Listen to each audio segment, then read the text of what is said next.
Alright, so if you got a 2011 to 17 Odyssey, you want to keep your air filter clean, and we have one here from Canon, which are known for their performance filters, but this is more of a normal filter. It's rated up to 18,000 miles, so about 50% longer than normal ones, and filters 99%. This is a good way to, you know, lengthen your intervals, but also get a quality filter that will probably breathe better and last almost 20,000 miles. So your air filter on the Odyssey is here, but before you unclip it, there's some clips. You want to unhook this sensor and get the wire out, because it's going to kind of prevent you from pulling this up. And now we just got a clip here, here, and one in the back there.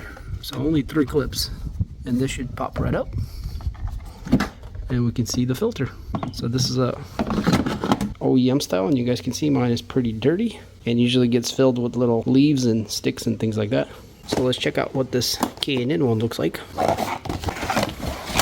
So we'll get some promotional material here. Shows what other products they have. Pretty cool. Oh, look at that, even a K&N sticker. That's pretty unique. And here's our filter. So it looks pretty much like the normal white filters, except it's red. It does look quite high quality though. It's really hard to tell, but you can kind of see the light through it. So on the white ones you can really see light, but on this red one it's more dense. So this is not going to give you more performance theoretically, as it is quite restrictive than their performance filters, but you know, this should filter OEM style, or maybe even better, for a longer period of time.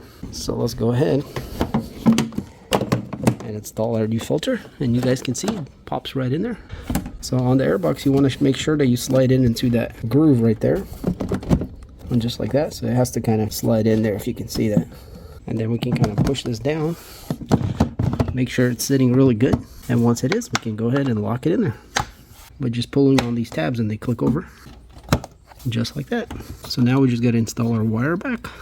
Go ahead and click it in there, and then seat it in here just like that, so it holds it, and we are done. And now we should have really good airflow with great filtration. And if you want to get all fancy, you can install this sticker that shows everyone, including yourself, that you got a K&N filter.